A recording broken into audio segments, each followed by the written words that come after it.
జై జై శంకర హరహర శంకర. అద్వైతం కంచి పరమాచార్య అమృతవాణి. ఆత్మను ఆత్మతో మచ్చిక. సంస్తభ్యాత్మన అనగా మనస్సును బుద్ధితో సంస్తభ్య అంటే ఆత్మన ఆత్మను ఆత్మతో మచ్చిక చేసి అని అర్థం. సంస్తభ్య అంటే కదలకుండా చేసి అని అర్థం.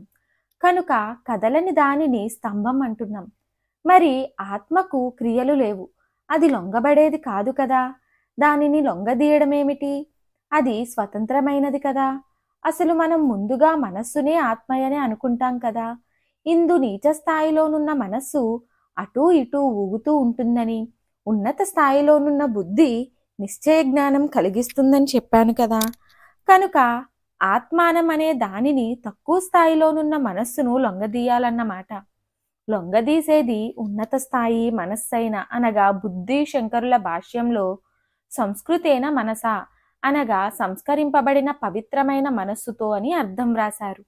కనుక మంచిని అర్థం చేసుకునే బుద్ధితో అని అర్థం చేసుకోవాలి.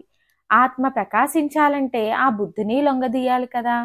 అది తనంతటా అది లొంగదీయబడుతుందా? కాదు.